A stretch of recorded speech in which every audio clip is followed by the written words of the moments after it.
Assalamualaikum warahmatullahi wabarakatuh. Alhamdulillah, alhamdulillahillazi qad akhraja nataizal fikri li arbabil hija. Wassalatu wassalamu ala sayyidina Muhammadin al-Mustafa wa ala alihi wa sahbihi mansubbihu bi anjumin fil ihtida. Amma ba'du. Yang saya hormati Ibu dosen Dr. Hajah Andewi Suhartini MAG. Mari kita doakan mudah-mudahan beliau selalu diberikan kesehatan, selalu diberikan kebarokahan.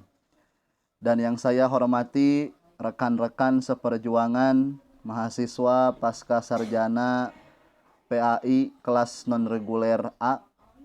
Baik, dalam kesempatan kali ini saya akan menyampaikan materi tentang teori atau pemikiran pendidikan Islam Al-Farabi, di mana kerangka teoritik atau materi yang akan saya bahas itu berkenaan dengan dua hal. Yang pertama yaitu biografi Al-Farabi yang mencakup kehidupan dan riwayat pendidikan Al-Farabi, terus karya-karya dari Al-Farabi. Yang kedua, pemikiran pendidikan Islam Al-Farabi, di mana di sini saya mengambil 8 aspek. Yang pertama adalah ilmu pengetahuan dan jiwa manusia. Yang kedua, rekonsiliasi Al-Farabi. Yang ketiga, model pemikiran Al-Farabi.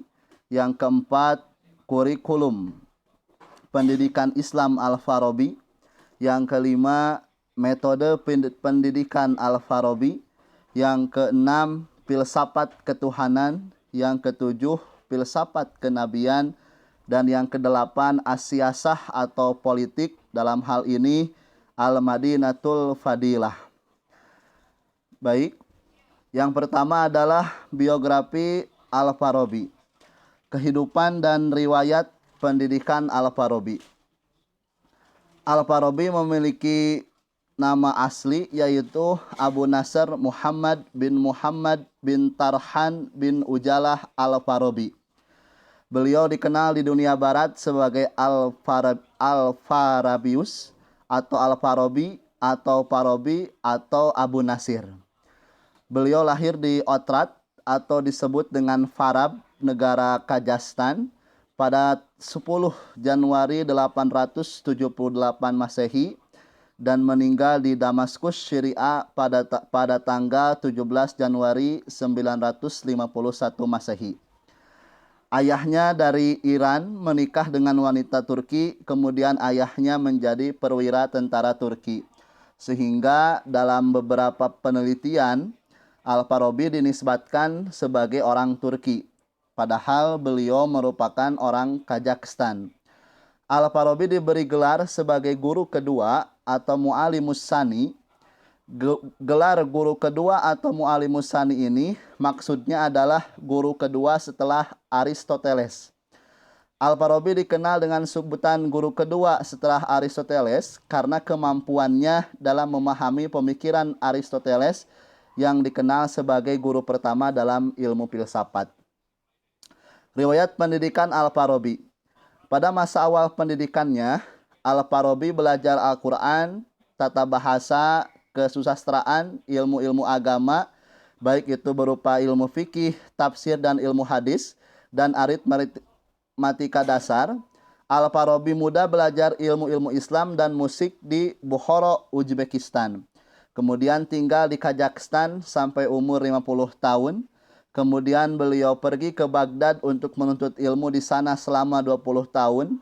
Setelah kurang lebih 10 tahun tinggal di Baghdad, yaitu kira-kira pada tahun 920 Masehi, Al-Farabi kemudian mengembara di kota Haran yang terletak di utara Syria, di mana saat itu Haran merupakan pusat kebudayaan Yunani di Asia Kecil. Kemudian beliau belajar filsafat dari filsuf Kristen terkenal yang bernama Yohana bin Jilad pada tahun 940 Masehi. Kemudian Al-Farabi melanjutkan pengembaraannya ke Damaskus dan bertemu dengan Syaib Ad-Daul Al-Hamadanid, kepala daerah distrik Aleppo, yang dikenal sebagai simpatisan para imam Syiah. Kemudian Al-Farabi wafat di kota Damaskus pada usia 80 tahun, yaitu pada bulan Rajab 339 Hijriah atau bulan Desember 950 Masehi. Pada masa pemerintahan Khalifatul Mu'ti, masa dinasti Abbasiyah. Lanjut. Karya-karya Al-Farabi, jika ditinjau dari berbagai disiplin keilmuan, karya-karya Al-Farabi ini bisa dibagi ke dalam 4 bidang. Yang pertama dalam bidang filsafat, yang kedua dalam bidang logika, yang ketiga dalam bidang politik, dan yang keempat dalam bidang musik. Setiap bidang Al-Farabi berhasil menciptakan sebuah karya yang mana karya tersebut cukup terkenal. Lanjut, ilmu pengetahuan dan jiwa manusia menurut Al-Farabi. Jendela pengetahuan adalah indera, sebab pengetahuan masuk ke dalam diri manusia melalui indera. Sementara pengetahuan totalitas terwujud melalui pengetahuan parsial atau pemahaman universal, merupakan hasil penginderaan terhadap hal-hal yang parsial. Jiwa mengetahui dengan daya, dan indera adalah jalan yang dimanfaatkan jiwa untuk memperoleh pengetahuan kemanusiaan. Tetapi pengetahuan indrawi tidak memberikan kepada kita informasi tentang esensi segala sesuatu, melainkan hanya memberikan sisi lahiriah segala sesuatu. Sedangkan pengetahuan universal dan esensi segala sesuatu hanya dapat diperoleh melalui akal. Terus pemikiran Al-Farabi mengenai jiwa manusia. Menurut Al-Farabi, jiwa manusia itu memiliki 3 daya atau 3 kuah kekuatan. Yang pertama adalah daya gerak atau al-muharrikah, di mana daya ini mendorong manusia untuk makan, minum, berkembang, dan lain sebagainya.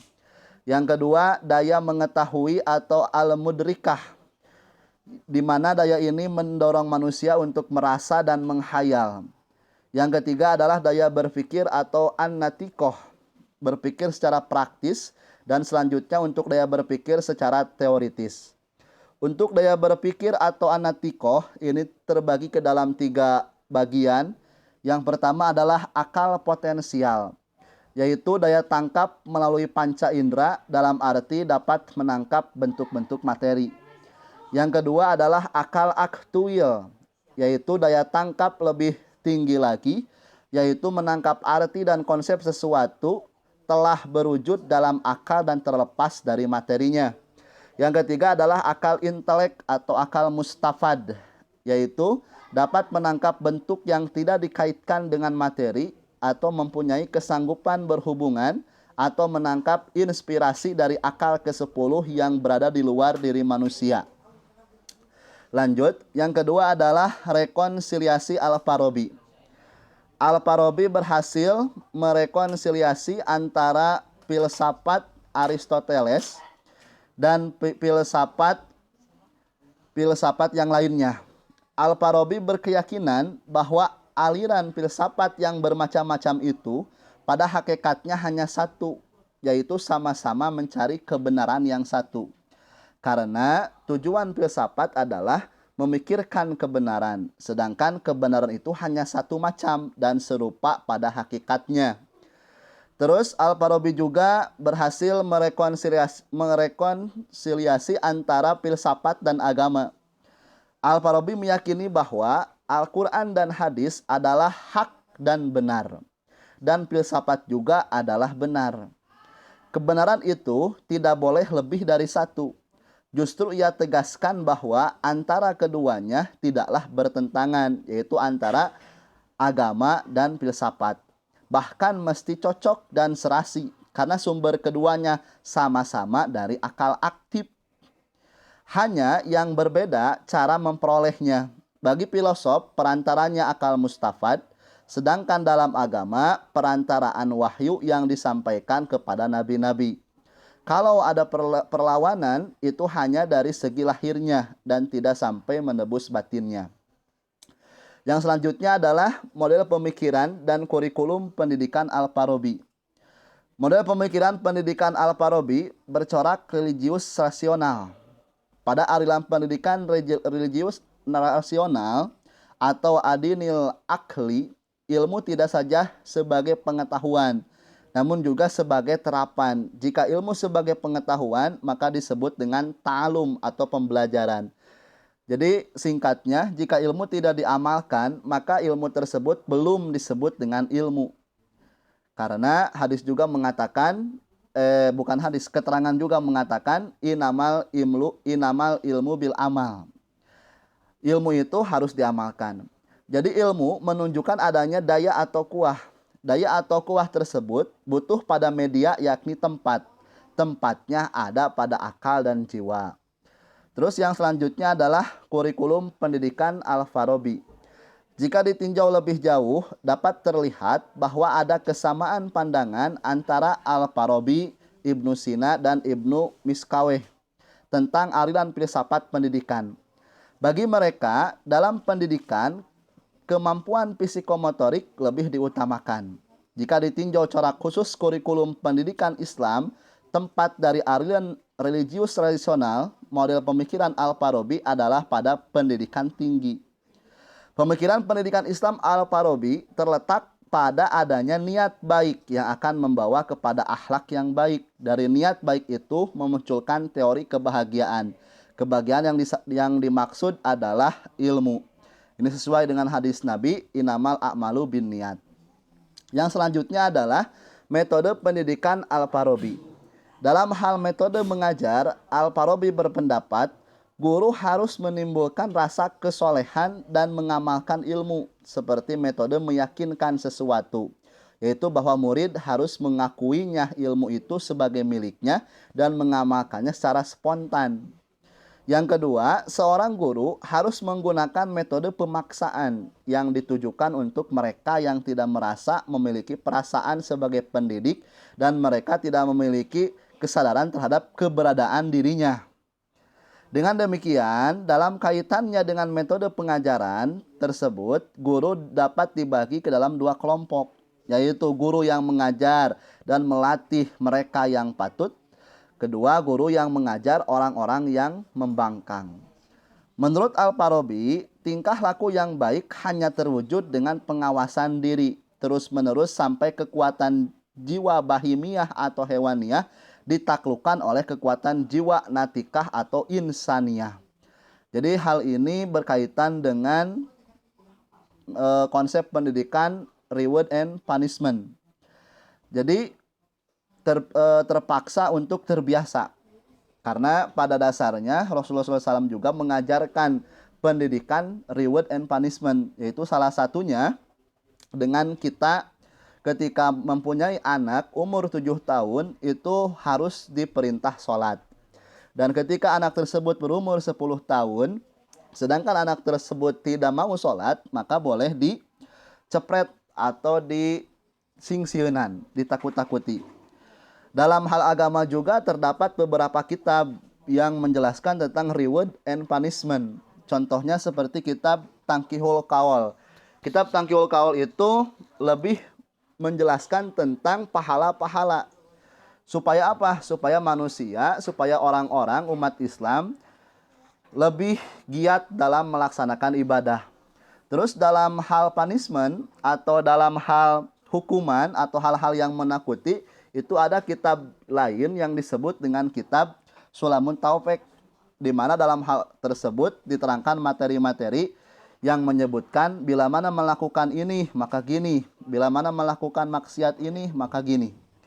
Al-Farabi berpendapat perlunya memperhatikan faktor pembawaan dan tabiat anak-anak dalam pendidikan. Oleh karena itu, apa yang diajarkan harus disesuaikan dengan perbedaan pembawaan dan kemampuan peserta didik. Jadi mendidik anak atau peserta didik itu tidak bisa disamakan, karena setiap peserta didik mempunyai tabiat dan watak yang berbeda. Yang selanjutnya adalah filsafat ketuhanan dan filsafat kenabian. Al-Farabi mengemukakan dalil wajibul wujud dan mumkinul wujud dalam hal adanya Allah. Wajibul wujud adalah wujudnya pasti ada dengan sendirinya karena naturnya sendiri yang menghendaki wujudnya. Ia adalah wujud yang sempurna, adanya tanpa sebab dan wujudnya tidak terjadi karena lainnya. Ia ada selamanya dan tidak didahului oleh tiada. Jika wujud ini tidak ada, maka akan timbul kemustahilan karena wujud lain untuk adanya tergantung kepadanya.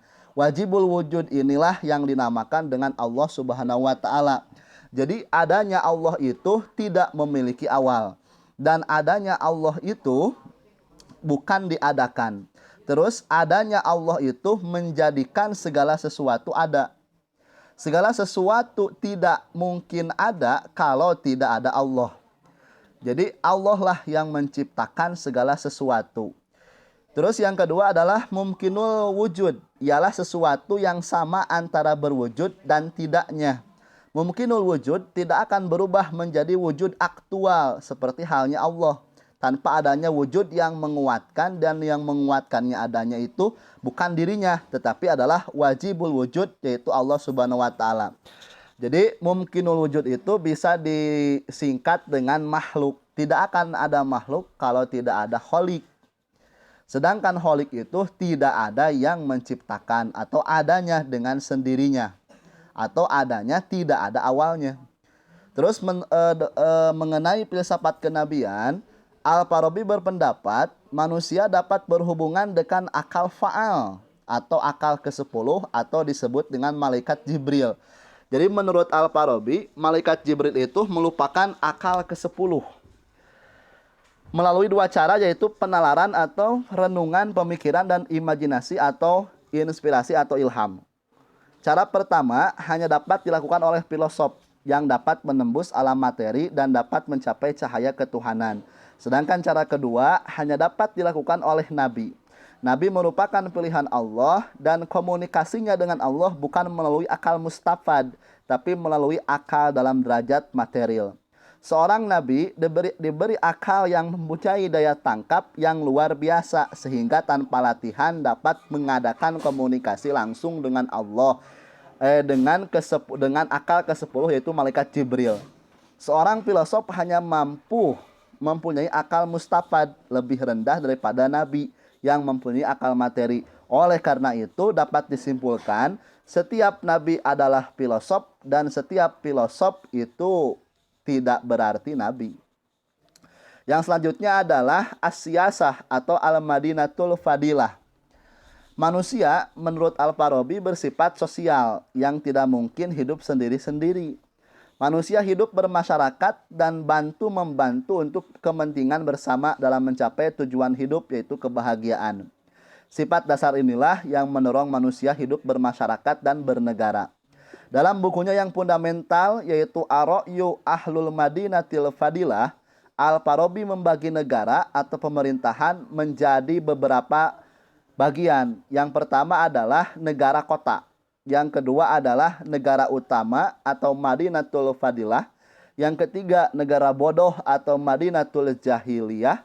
Yang keempat negara sesat atau Al-Madinatul Dolalah. Yang keempat negara fasik atau Madinatul Fasikoh. Yang kelima adalah negara berubah atau Madinatul Mutabadilah. Kemudian Al-Farabi lebih fokus pada negara utama sebagai masyarakat yang sempurna, al-mujtama'ul kamilah. Dalam arti masyarakat yang sudah lengkap bagian-bagiannya dan yang menjadi kepala negaranya merupakan orang yang telah memenuhi persyaratan seperti bertubuh sehat, berani, kuat, cerdas, pecinta pengetahuan, serta keadilan dan memiliki akal mustafad yang dapat berkomunikasi dengan akal ke-10, pengatur bumi dan penyampai wahyu. Maka idealnya menurut Al-Farabi yang menjadi kepala negara atau yang menjadi presiden adalah nabi atau rasul atau filosof. Al-Farabi menepis bentuk negara yang kapitalis dan sosialisme komunis karena konsep filsafatnya menekankan pada pemberdayaan manusia dalam satu negara sesuai dengan spesialisasinya dan kemampuannya. Karena paham komunis itu akan menjadikan yang miskin semakin miskin, yang kaya akan semakin kaya. Mungkin dari saya cukupkan sekian. Mohon maaf bila ada kesalahan. Wallahul muwafiq ila aqwamit thoriq. Wassalamualaikum warahmatullahi wabarakatuh.